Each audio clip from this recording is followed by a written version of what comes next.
Journal of Discourses. Volume 1. Discourse 18. The following is the charge of Honorable Z. Snow, Judge of the 1st Judicial District Court of the United States for the Territory of Utah, to the jury, on the trial of Howard Egan for the murder of James Monroe, 1851. By the Honorable Judge Z. Snow. Gentlemen of the jury. The grand jury, called and sworn on behalf of the United States, having presented an indictment against Howard Egan for the murder of James Monroe, it becomes our duty to proceed with the case, and if he should be convicted or found guilty of violating the laws of the United States in this behalf, to pass sentence against him. For the purpose of determining the facts, you have been impaneled and sworn to give a true verdict according to the evidence which should be given you in court. You will readily see that your duty is important. It is the right of the United States, the right of the citizens of this territory, and the right of the defendant, to insist that you shall now discharge that duty without fear, affection, or partiality. It is the right of us all to insist that, when a crime has been committed, the offender shall be punished by due course of law, but not otherwise.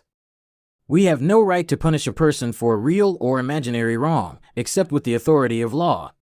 The safety of ourselves individually, and of society, depends on the correct and faithful administration of good and wholesome laws.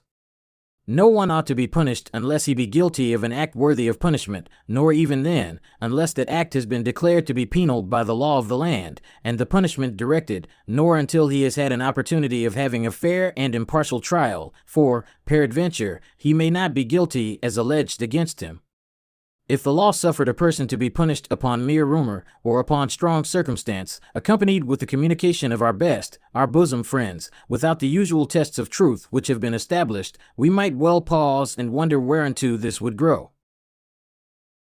Gentlemen, you are the exclusive judges of the facts, and the court is to be the judge of the law when the facts are found by you.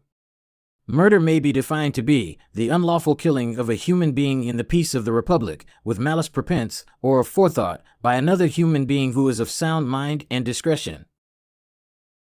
In this case, there is no pretense but that the defendant, at the time of the alleged killing of James Monroe, was of sound mind and discretion. So you are relieved of that part of the case. When you retire to your jury room, you will first proceed to inquire from the evidence whether or not James Monroe be dead. If you do not find him to be dead, that ends the case, and your verdict must be not guilty. If you find him to be dead, you will proceed to inquire by what means he came to his death. If by violence, then inquire whether or not the defendant gave him the mortal wound. If you find he did not, that ends your inquiries, and he is entitled to a verdict of not guilty. If you find the defendant gave him the mortal wound, you will then inquire whether the killing was lawful or unlawful. In law, every killing of one human being by another of sound mind is unlawful, except such as the law excuses or justifies. If a person, when doing a lawful act, by accident kills another, it is excusable homicide. If a person kills another on a sudden attack in defense of himself, wife, child, parent, or servant, it is excusable homicide. If the proper officer executes the sentence of the law upon another, by taking his life pursuant to the judgment of a court legally rendered, it is justifiable homicide. If an officer of the law in the exercise of a particular legal duty is forcibly resisted or prevented, and, without malice, kills the one who resists, it is justifiable homicide. If a homicide be committed to prevent the forcible commission of an atrocious crime, such as murder, robbery, rape, etc., it is justifiable. But it is not so if done to punish the offender after the crime has been committed. If you find any of these in favor of the defendant, then your verdict must be not guilty. But if none of these things exist, then the killing, if it has taken place, is unlawful. In that event, you will proceed to inquire in regard to the malice prepense or malice aforethought. Malice prepense or malice aforethought means premeditated malice or malice thought of before the killing occurred. It may be a meditation for a few moments only, or it may be of long standing. It may be owing to injury, real or imaginary, received from the deceased by the accused. The law does not permit a person to take the redress of grievances into his own hands. Though the deceased may have seduced the defendant's wife, as he now alleges, still he had no right to take the remedy into his own hands.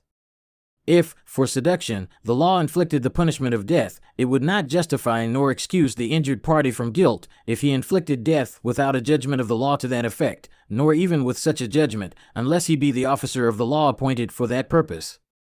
If, as it is contended by the defendant's attorney, he killed Monroe in the name of the Lord, it does not change the law of the case.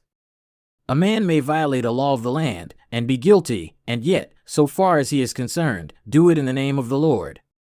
If, as it has been contended by the district attorney, the defendant, before he left the city, formed the design of killing Monroe, or if he so formed the design after he left, and before he met him, or if he formed it while in conversation with him, it was malice prepense or aforethought.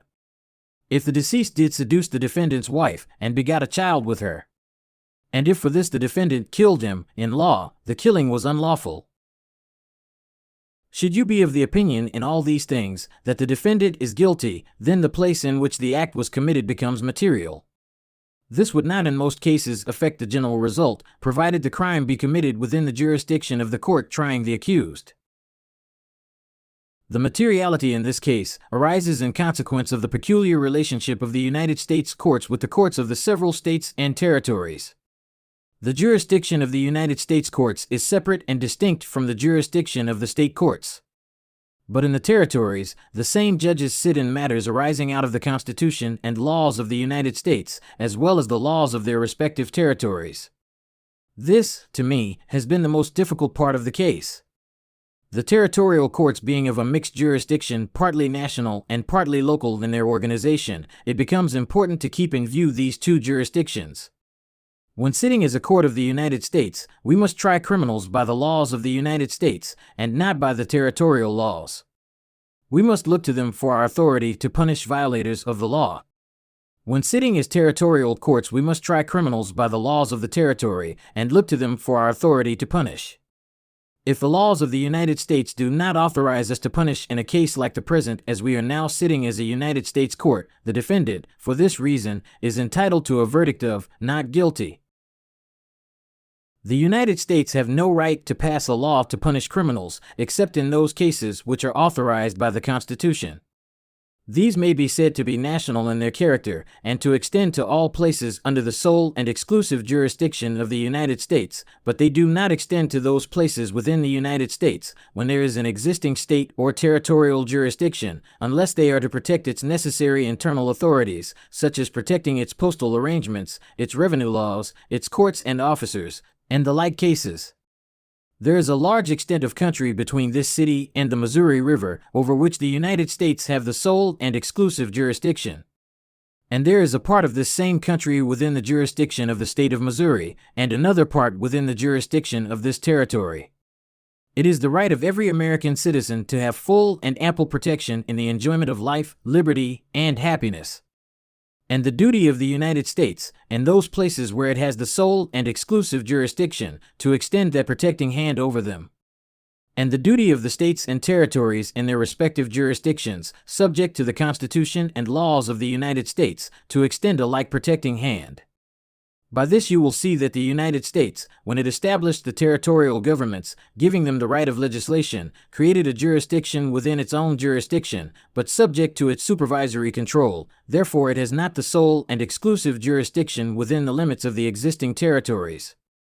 By the third section of the Act of Congress, approved April 30th, 1790, Chapter 9, it is enacted that if any person or persons shall, within any fort, arsenal, dockyard, magazine, or any other place or district of country, under the sole and exclusive jurisdiction of the United States, commit the crime of wilful murder, such person or persons, on being thereof convicted, shall suffer death. You see by this law, the crime must be committed within the places over which the United States have the sole and exclusive jurisdiction. You will look to the evidence given you in court for the facts of the case. If you find the crime, if any has been committed, was committed within that extent of country between this and the Missouri River, over which the United States have the sole and exclusive jurisdiction, your verdict must be guilty. If you do not find the crime to have been committed there, but in the territory of Utah, the defendant, for that reason, is entitled to a verdict of not guilty. If, in any of these points, you entertain reasonable doubts, you may give the defendant the benefit of these doubts. Reasonable doubts are not merely capricious doubts, but such as reasonable men may honestly entertain. We often have painful duties to discharge, but ought not for this reason to shrink from duty. It is better to bear with many wrong acts than for the accomplishment of a given object to depart from the great and well-approved principles on which mainly depend our lives, liberty, and happiness. Gentlemen, the case for the present is committed to your consideration. You were just listening to the charge of Honorable Z. Snow, Judge of the First Judicial District Court of the United States for the Territory of Utah, to the jury, on the trial of Howard Egan for the murder of James Monroe. We hope you enjoyed, and sincerely hope you'll consider sharing. Take care.